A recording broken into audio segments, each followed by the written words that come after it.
Everyone has an ego. A healthy, strong ego is the basis of a successful, driven individual. But what happens when an ego goes too far? When can someone really be called an egomaniac? Sometimes I appear arrogant. Fucking sit down! That's only because I'm the best. Everybody seemed very shaken up by September 11th, and I thought, I don't live in New York. What's it like to cross an egomaniac? I became totally lacking in confidence. No way was I ever going to have a mental breakdown, but by God, it happened. I'm not a person who would ever commit suicide, but the thoughts were very persistent. Is there a limit on how big an ego can become? What better manifestation than to be like God? He was the mouthpiece of God, and God spoke through him. So what he said was God. And what lengths would an egomaniac go to get their own way? The bodies have been so badly beaten and so badly attacked. It was certainly a very gruesome scene. From the overbearing boss to the ego that spirals dangerously out of control, this film journeys deep into the mind of the egomaniac.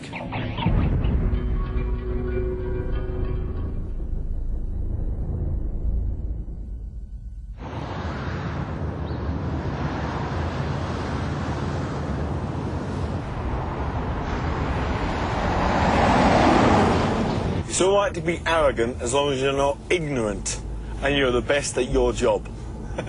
Okay? And I am the best at my job. So sometimes I appear arrogant. Okay?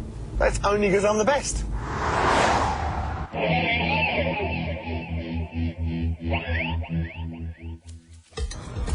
Huge egos are often found in the world of business. Self-made millionaire Frank Tuff is responsible for creating Europe's biggest market, Camden. Now he wants to repeat the success in Liverpool.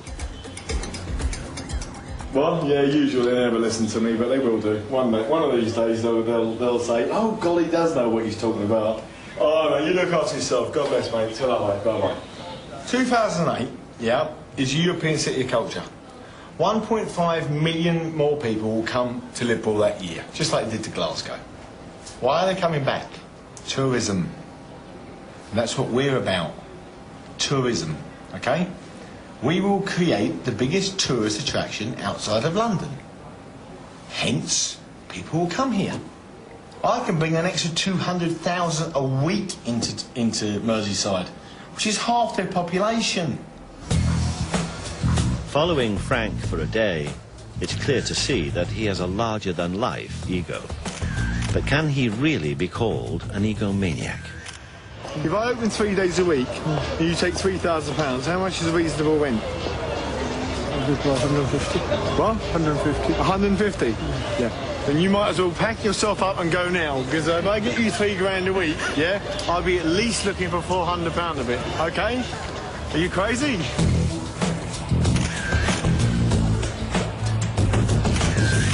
Yeah, he came in, I swear to God, he said, fuck you, fuck you, fuck you, fuck you. And I was, please, take a seat, mate. Just please take a seat. Fucking sit down, you and I'm sorry for using that C word, but, you know, just lost it. And then by the time he got halfway down the corridor, I got past him. So, my brother's like, Frank, don't hit him. I can go from meek and mild to complete nutcase like that. Okay, and back to make a mild like that. Yeah? And that's the only way you can do my job.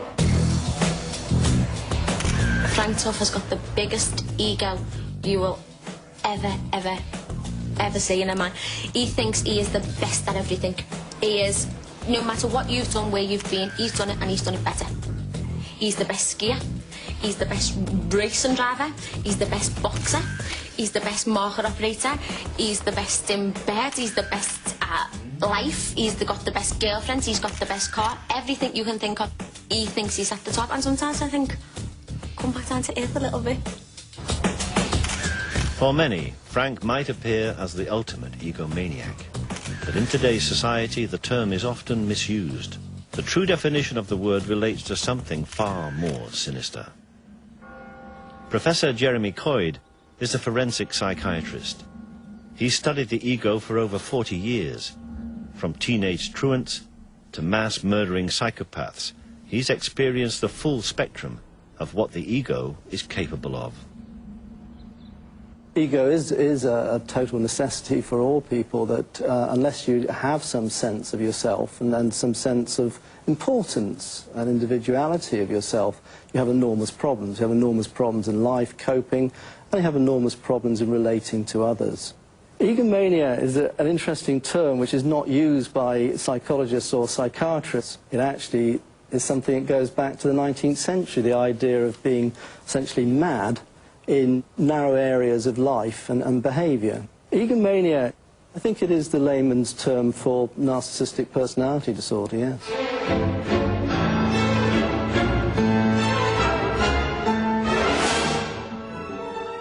The term narcissistic derives from the mythical image of Narcissus, the boy who pined away at his own reflection and became a symbol of destructive self-love. One of the things that with narcissism is that everybody does need a degree of narcissism, and in fact narcissism relates to success in life. There's a direct relationship. The more narcissistic you are, the more financial, material success you have in life. Psychologists have defined a list of 9 characteristics associated with narcissistic personality disorder, or NPD. Many of us display these traits but learn to control them. But for those who cannot, like a pressure gauge, danger arises when the needle hits red. And Frank clearly displays 3 of the 9 characteristics. When you get confident and you can dance, yeah, the girls talk to you. And more girls talk to me than any. Arrogance. I created the biggest tourist attraction in the UK. So I know I'm good. Grandiosity. But perhaps Frank's most dominant characteristic is preoccupation with success. I drive myself hard because of failure. I never want to fail. Take the pay 105. Bollocks to it. You want something? I'm not a fucking stupid person, you know. I always want to succeed in everything I do. I want each and every one of those people chased up right now. Yeah. Okay? The ones that you know that are here, yeah. Okay, I want them in the next 29 fucking minutes. I want it now. I would call myself a very confident person, not an egomaniac. I would not call myself an egomaniac. He's an idiot. John Whelan, John. Can I shout any fucking louder? I'm a very, very quick learner. Might take me half a year to learn your job. Take me about half an hour to learn his. And about 15 minutes to learn hers. Okay? Sorry about that. That's my ego coming out. Although Frank displays 3 traits associated with narcissistic personality disorder, to be clinically diagnosed, you need to have 5 or more dominating your character at the same time. Such individuals have personalities that can border on the unhealthy. Everybody seemed very shaken up by September 11th, and I thought, I don't live in New York.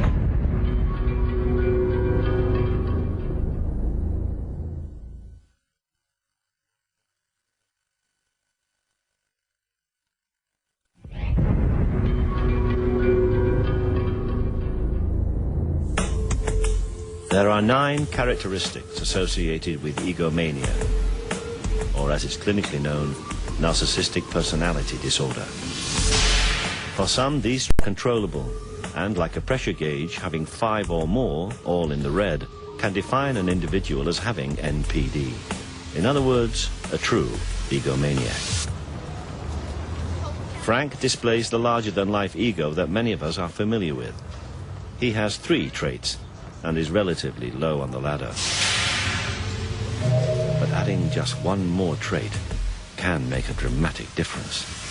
I'd hear about some disaster and people would go, oh God, I can't believe it, and they'd be obviously shaken. I'd be like, you know, I'd stare around and I'd be like, so what?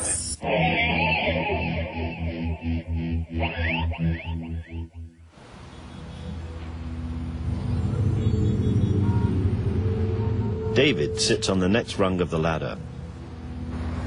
He has 4 characteristics associated with NPD, and the most dominant one is a lack of empathy. For fear of losing his job, he wishes to remain anonymous. I felt it very much on September 11th, as a matter of fact. I mean, everybody seemed very shaken up by September 11th. And I thought, I don't live in New York. And I thought, boy, this isn't normal. Normal people don't feel this disconnected from the rest of humanity. I mean, they're not this selfish. Because people in my town were gathering out on the street and hugging and crying on September 11th. And I was like, wow, something's definitely wrong with me, you know, because I'm not getting this.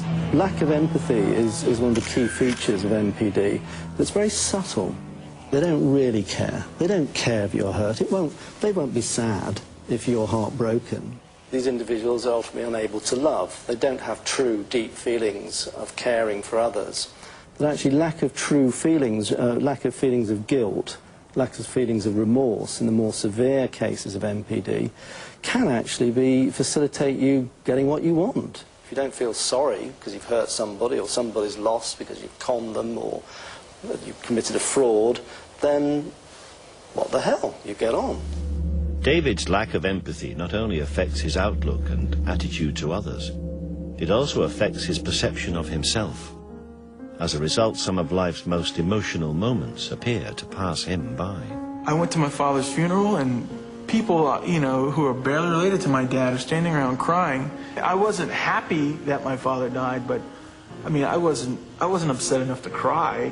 And I don't know why that is. I mean, because there's a certain amount of emotional barrenness involved in narcissism. Even what many consider to be the happiest day of their lives leaves David cold. When I got married, from the time I took my vows, I had no intention of being emotionally faithful. I had no intention of being emotionally committed. I probably had no intention of being physically faithful. It was really like I was just doing it because it was expected. You know, like, you want me to get married? Fine, I'll do it. You know, I will show up. I'll go to your wedding, but and I'll say your words, but it means nothing to me. If I meet a bridesmaid there, I don't know what might happen. David paints a lonely existence of someone who has just 4 traits of NPD. To be clinically diagnosed, you need 5 or more. So, how can one tell? Psychologists have devised a simple test. Depending on how many times you answer yes to the following questions, may mean that you suffer from NPD. Do people often fail to appreciate your very special talents or accomplishments? Have people told you that you have too high an opinion of yourself?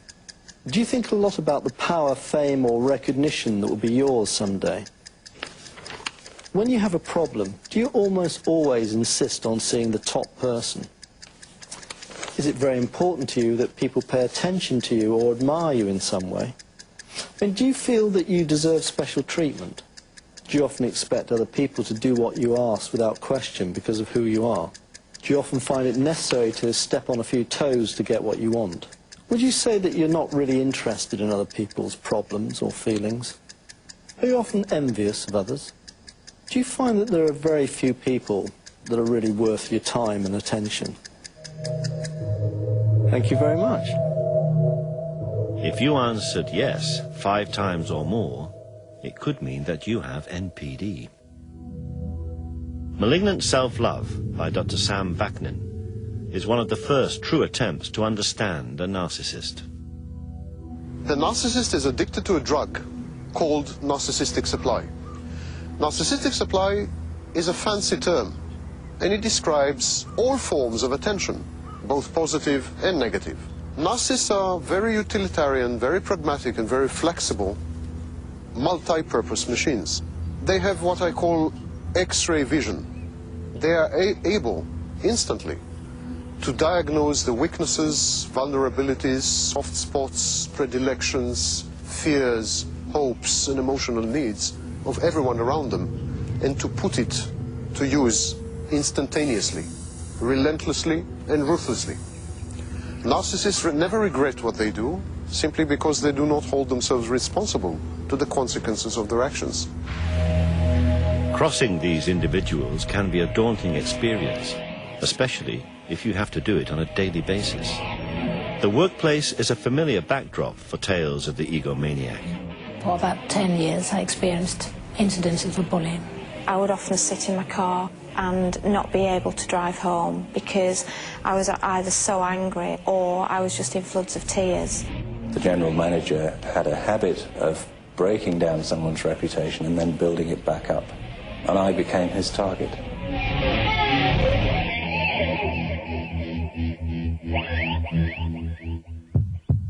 Charlotte was once a successful personnel manager for a high street store. Soon her dream job turned into a nightmare when her female boss began to make her life unbearable. When I first met her, she was extremely charming, very friendly and personable, and I felt that we would have a very strong working relationship. It was within a couple of months that things actually started to change. Her behaviour became very, very cool. She became very obtuse with me and seemed to constantly be critical of the work that I was doing. Adrian was a manager at a software company until a new boss joined the firm. My line manager called me into a room for an informal chat. In that chat, it turned out that it was a disciplinary hearing, and he said, "We're going to have to give you a written warning," which was a real surprise to me. And he said, "Well, your performance is being monitored. People are watching you." Ellen, the school teacher, claims the headmistress launched a smear campaign designed to ruin her. The daily inspections became very much an intrusion in my relationship with my pupils. That was what was the most difficult part of it. It made me feel very nervous. It made me feel I was being watched. The black shadow coming into the classroom. Most narcissists become bullies in the workplace. They taunt, they torture, they sadistically inflict pain, sometimes unnecessarily, mainly on their underlings. They are obsequious to the higher-ups and sadists to their underlings. I became totally lacking in confidence. I was feeling ill. I felt crushed. So I knew that I was under greater pressure than I could bear. I didn't feel like getting out of bed. I became extremely explosive at home because I was a complete nightmare to live with. No way was I ever going to have a mental breakdown. But by God, it happened. I'm not a person who would ever commit suicide, but the thoughts were very persistent. Narcissists resent weaknesses, resent vulnerabilities, and as a result, they resent weak people, vulnerable people. That means that narcissists have an inbred aversion to children, the elderly, sick people, weak people, vulnerable people. Actually, this provokes in the narcissist a sadistic impulse to inflict further pain, to exploit the vulnerability, to enhance the weakness, to prey upon it. Narcissists are predators, and wounded animals are the ideal prey. Finding someone with 5 traits or more of NPD isn't easy. Unsurprisingly, it's far more common to find someone who knows a narcissist rather than someone admits to being one. Dr. Sam Vaknin pointed us in the right direction. Leading a cult where critical faculties are suspended, where people are mere instruments of gratification, where discipline is maintained, where criticism is unheard of. This is the wet dream of the narcissist, to be at the center of a group of unreflecting, unthinking, totally obedient people. The cult leader is the perfect example of an extreme narcissistic personality. He typically has 7 or 8 traits, the most dominant ones being excessive need for admiration and exploitation of others.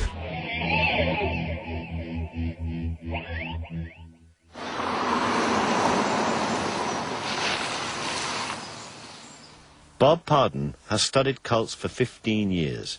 He runs a self-help group for victims and believes religion is the perfect tool for a narcissist to control others. We're going to be dealing this time with narcissistic personality disorder. And a number of years ago, Judy and I came across the material of a man by the name of Sam Vaknin. And you've probably never heard of this man before, but we have found that his material has been extremely helpful to us in working with folks who have come out of destructive groups. Well, from our perspective, the profile of a cult leader seems to fit almost like a hand in a glove a narcissistic personality disorder. MPDs are drawn to cult leadership primarily because religion is tailor-made for their fantasies. What better manifestation than to be like God? Of all the cult leaders, it would be hard to find a bigger egomaniac than David Berg. His cult, the Children of God, which he founded in 1968, ended up mirroring his own worst narcissistic characteristics. It soon became a global movement, expanding to over 130 communes. But for many, it was a prison of exploitation, abuse, and mind control. Some examples of David Berg's narcissistic personality disorder. He certainly had grandiose feelings. I mean, he felt that he was called by God as God's end-time prophet. He was predicting the end of the world numerous times. He was certainly obsessed with fantasies of unlimited success and fame. So there are numerous examples of Berg fitting NPD across the board.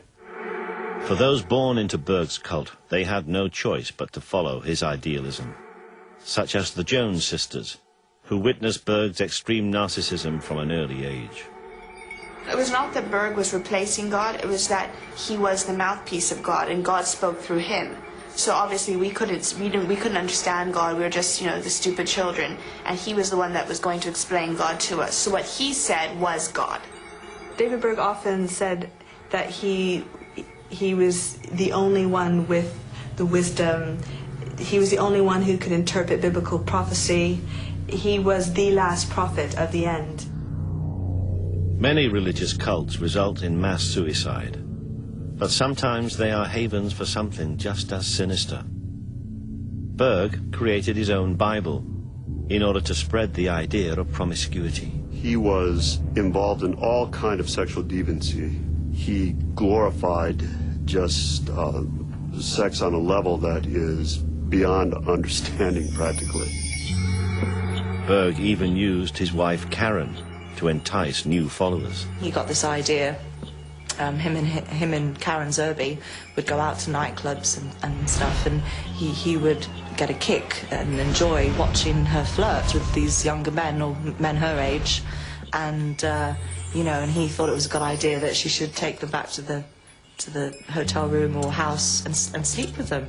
He didn't sell it to the membership as prostitution, he sold it as flirty fishing. He was the fisher, the women were the bait with the hook, and these lonely men, lots of money, were the fish. Berg's idealism began to catch on. As the membership grew, shockingly, Berg removed the age limit for sexual partners. Sex was just a part of life. It was all around you. The adults were walking around naked. They were having sex right there every single night in your room. Your teacher would have sex right there. We'd have classes, live classes demonstrating how to have sex, teaching us. We'd have date nights where we'd pair off even as little 3-year-olds and, have mock sex, basically. Except for some of the kids actually were doing it realistically because they'd been taught in a live class. I had to be aware that an adult man was in love with me, and I was only 6 years old. If there was an adult male in the commune that took a fancy to you, you couldn't do much about it, really.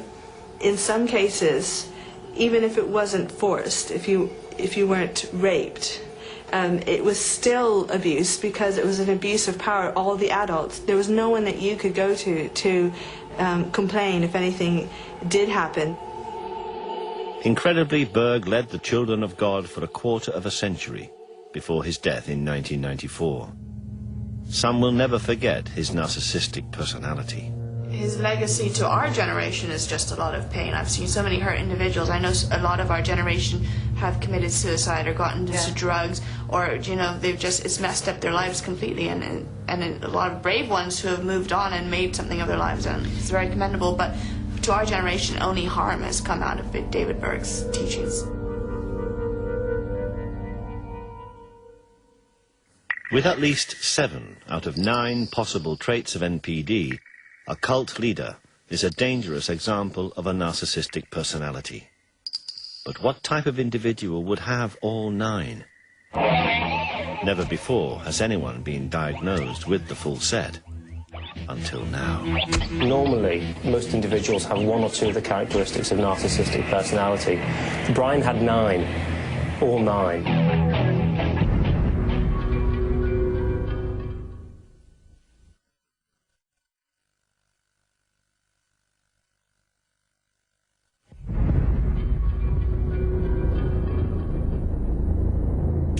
In the search for the ultimate egomaniac, the cult leader displays at least 7 out of 9 possible narcissistic traits. Usually, with hundreds of followers, the cult leader is easy to spot. But would it be as easy to spot someone with all 9 traits before it's too late? Brian Blackwell seemed like the definition of innocence, the nice boy next door. What nobody could foresee was that this 18-year-old intelligent student possessed all 9 possible narcissistic characteristics, making him the most volatile, unpredictable, and dangerous of individuals.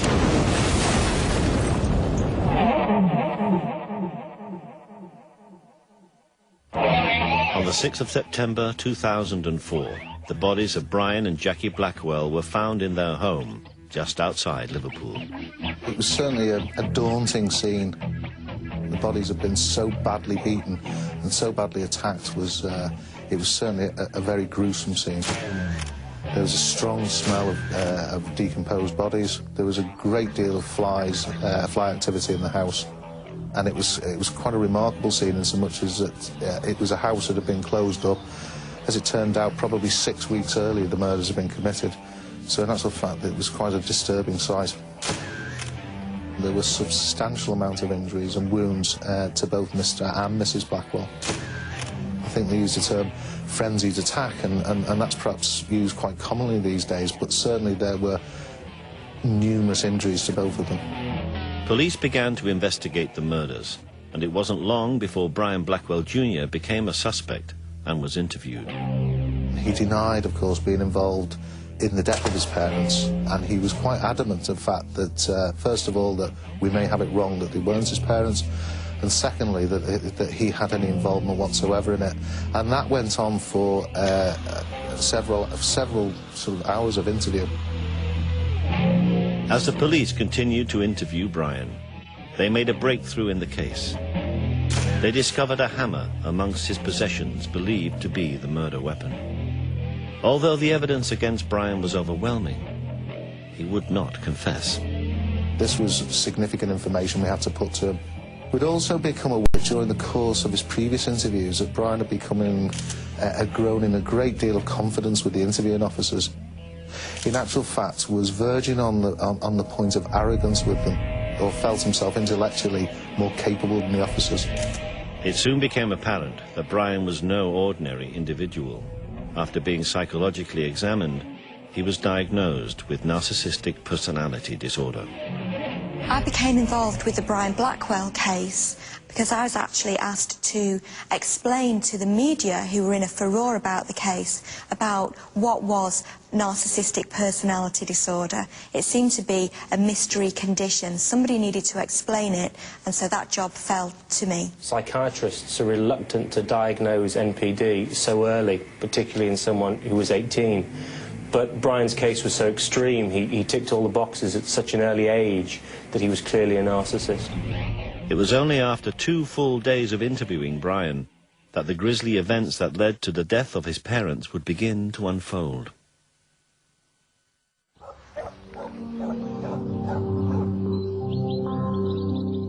From an early age, growing up in Melling, Brian's behaviour didn't go unnoticed.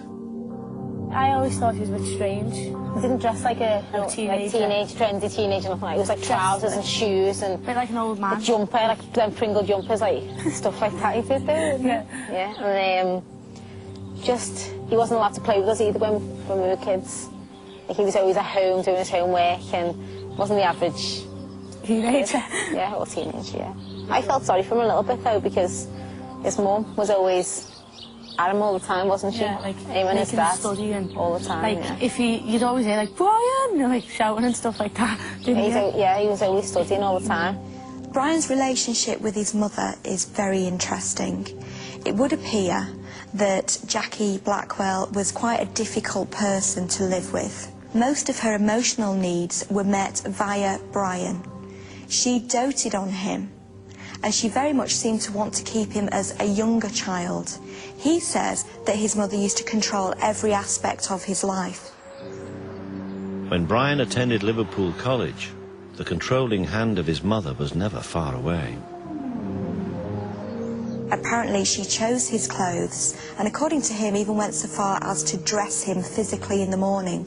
He says that she used to bath him also, which of course for a 17-year-old boy is totally inappropriate. He would have perceived that as being very humiliating and intrusive. She ruled him. It was like she dressed him, she told him what to wear, she told him what to eat, what to, just how to do everything.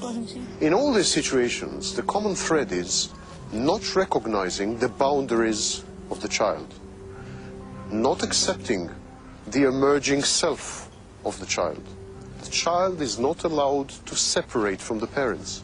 Brian Blackwell retreated very much into his fantasy world. So he would spend long periods of time in his bedroom, long periods of time at the weekend just with his parents. The patient creates a false self and replaces his true self with this concoction. He would fantasize about being a brilliant tennis player, somebody who was hugely popular and had all of the trappings of a successful sportsman. The patient then uses the false self to garner and collect narcissistic supply from people around him. Attention, adulation, admiration, affirmation, applause, and even notoriety and infamy are forms of narcissistic supply. Brian's false ego as an international jet-set tennis player took on a life of its own and soon gave Brian the confidence to meet girls. A very important development in the Brian Blackwell case was that he met Amal, a girl at college. Now, there was some competition for Amal's affections, and Brian felt that he really needed to impress her. He told her that he would buy her a car, and he did so. In order to do this, he needed to access money, and he had no money of his own, so he used any means necessary. Without his parents' knowledge, Brian emptied a trust fund to finance his make-believe celebrity lifestyle. He also employed her as his secretary. Now, this was a fictitious position. She believed that he was sponsored by Nike and Fisher because he was a tennis player.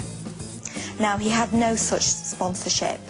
He wrote a very long document detailing Amal's duties as his personal secretary, and he even paid her a cheque for £39,000, which obviously bounced because he only had 9 pence in the bank. The defining moment came when Brian invited Amal on holiday to the States to watch him play in a fictional tennis tournament. She agreed. Now, eventually, he had to stand by his word and take Amal on holiday. And so I think it's significant that the death of his parents occurred the night before he was due to go away. Secretly, using his father's credit card, Brian bought 2 plane tickets to New York over the internet. But after finding them, his parents decided to confront him. Brian? On this particular occasion, Brian says that he simply snapped.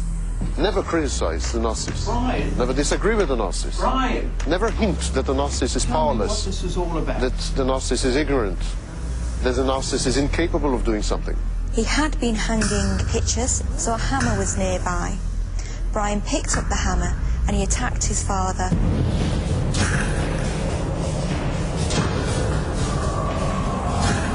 He says that he just launched the hammer at his father's head. Now, it seems that his mother came into the room because she was aware of this melee, and she came armed with a knife. Brian says that he took the knife from her, hit her with the hammer also, and then he stabbed her. He stabbed her around the neck, the chest. He then returned to his father and he stabbed him in the throat and in the chest. He stabbed him at least 23 times, and the force of the blows were quite phenomenal. In fact, his father's false teeth were knocked clean out of his mouth by one blow, which also fractured both sides of his jaw. He dragged his mother by her feet, very unceremoniously, into the bathroom.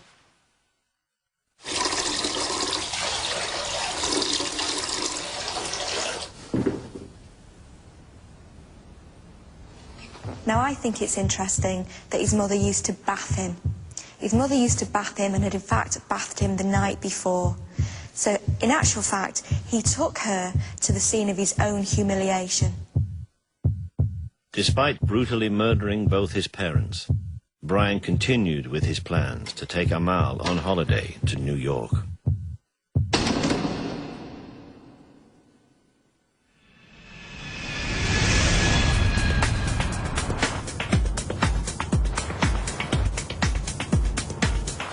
One of the most incredible features of this is that, having killed his parents, that within a very short period of time, he seems to have been able to switch off this awful event, meet up with his girlfriend, go on holiday, to the extent that he then spent almost 2 weeks with her, where she never suspected for a moment, apart from one incident she recalls that he seemed to be getting upset and went into the bathroom and came out minutes later and was fine. And he was able to put this whole horrific event, to the back of his mind. 2 weeks later, Brian returned to the house. He actually went back into the house to get something whilst his parents were there and then came out again. Now, at the time he did that, the parents must have been in an extremely advanced state of decomposition. And yet he was able to sort of deal with that, come away and then carry on the facade. It was quite bizarre. Finally, after 2 days of questioning, Brian confessed to killing his parents. His case made British legal history. Narcissistic personality disorder was used for the first time successfully as a defence against murder in Brian's case. Brian was convicted of manslaughter and not the murder of his parents. The court accepted that his responsibility for his actions was diminished by the fact that he had a narcissistic personality disorder.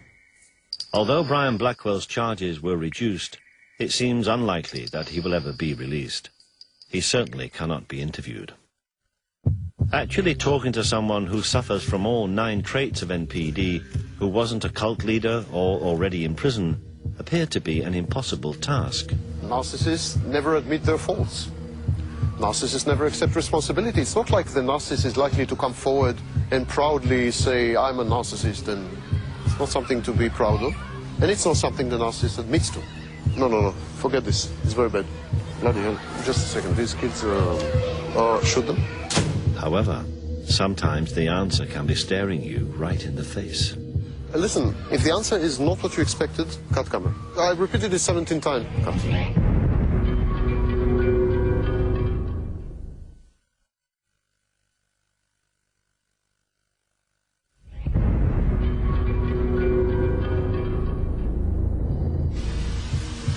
There are 9 traits associated with narcissistic personality disorder: grandiosity, arrogance, a preoccupation with success, a lack of empathy, a belief of being unique, a sense of entitlement, requiring excessive admiration, exploiting others, and being envious of others. Until now, it seemed as though interviewing someone with all 9 traits wasn't realistic. By definition, it would make them an extremely dangerous individual. But after 2 days of interviewing the world's leading expert on NPD, it soon became clear why Dr. Sam Vaknin was such an authority on the subject.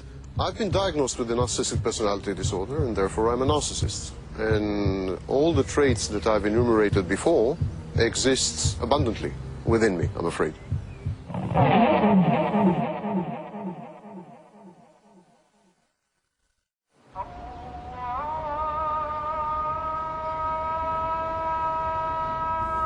We had finally found a level 9 narcissist.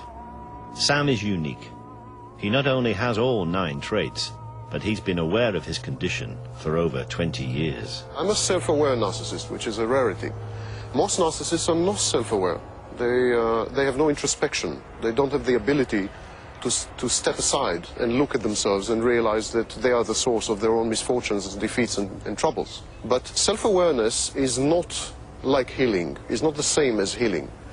If one is aware that one is a cocaine addict, that doesn't wean him off the drug. In a drastic attempt to cure himself, Sam has lived in a self-imposed exile in Eastern Europe. I was first diagnosed with the narcissistic personality disorder in 1984 or 5. My narcissism affected each and every field of my life. Cut. Let's start from the beginning. Sam's authority on the subject is second to none, but filming a level 9 narcissist was never going to be easy. I'm unable to sustain long-term relationship. I don't feel, I have no emotions that I'm aware of. Just a second, these kids shoot them? I don't know why people are not born adults. Absolutely unnecessary stage. I'm unable to work with other people in teams. I am unable to hold on to a job. Actually, I'm unable to sustain any kind of social interaction. No, forget this. It's very bad. Really? Cut, beginning. And the result, of course, is that I am a social recluse. No, cut. I mean, we start again. Let's go on to the next questions. The thing I really miss, and that I would have liked to experience, is the ability to feel, the ability to emote, and the ability to relate to other people as full-fledged, three-dimensional individuals. That was so-so, but I hope it captured the spirit. I feel sad most of the time. I feel depressed most of the time. I wish I were different. I don't think, however, that this is possible. No, cut it. No, let's start again. Although Sam admits his inability to have any type of emotion, he has a wife, Lydia, who chooses to stay with him, despite his condition. Regardless of what people might think of us, Lydia and I are compatible, and to some extent I think we're happy. Yeah. We exchange. He takes what he needs from me, I take what I need from him. My father was extreme narcissist, so I developed some senses how to cope with him, to be, peaceful, to avoid shoutings, to avoid the verbal and to avoid physical abuse by his side. Can you hear me? Yeah. Yeah, the noise is not... No, I mean, but the noise is not... No, it's fine. Right. Why you are so aware of the environment? Why does it disturb you? Why does it disturb you? I fully realize that if the kids scream or music starts... Look, it's not your business. Someone else takes care about it, so enough. But I'm not in control. Yes, so no, you are too much of a control.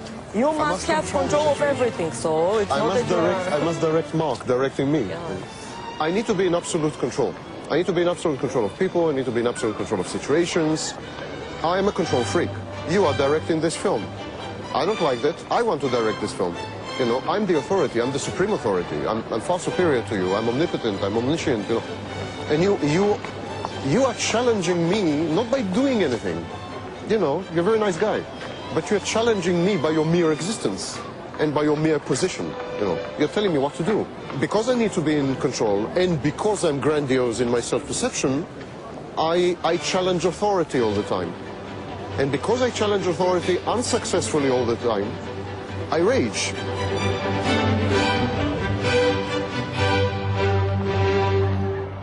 Sam is able to offer a unique insight into why an extreme narcissist can suddenly rage uncontrollably, as Brian Blackwell's defense claimed that he'd done. When I feel insulted or injured, I feel that I have been negated, that I've been annihilated. I feel that I'm dissolving into molecules. I feel that my very being, the core of my being, my essence, is being threatened directly. And I feel that I have to immediately restore balance by nothing less or nothing short of eliminating the source of frustration. It's not really vengefulness or vindictiveness. It's a desperate attempt to kill even the slightest hint of criticism or disagreement, threatens the precarious balance that I've created over many years, the balance that constitutes my personality. You are out to destroy and kill me, so I'm out to destroy and kill you. Dr. Sam Vaknin, Brian Blackwell, and cult leader David Burke are all extreme examples of narcissistic personality disorder. But can they be cured? It's very difficult to cure personality disorder. Personality disorder, by its very definition, is an enduring and stable part of somebody's psychological makeup. But what you can do is that you can help people to control their traits. Many therapists and mental health professionals will tell you that narcissism is treatable, that it can be either reversed or utterly cured, or at least some of the behaviors can be modified. And that is largely untrue. Narcissism is the narcissist's personality. You can't cure the narcissist because you can't take away his personality. It's estimated that there are as many as 6 million people worldwide who may be suffering from varying degrees of NPD. But with such an underdiagnosed condition, that number could be far greater. So it's very difficult to know who exactly has it, because by its very definition, if you are narcissistic, you think that you are better than other people, you're great, so you're not going to go to the doctor and complain. What is certain is that those diagnosed with narcissistic personalities, in other words, true egomaniacs, satisfy their need by preying on others. And for that reason, they will never go hungry. We are superior subspecies. We transcend humanity. We are Nietzsche's Superman. We deserve the subservience and the availability of everyone around us. Luckily, every year 100 million people are born throughout the world. We have 100 million new choices every year.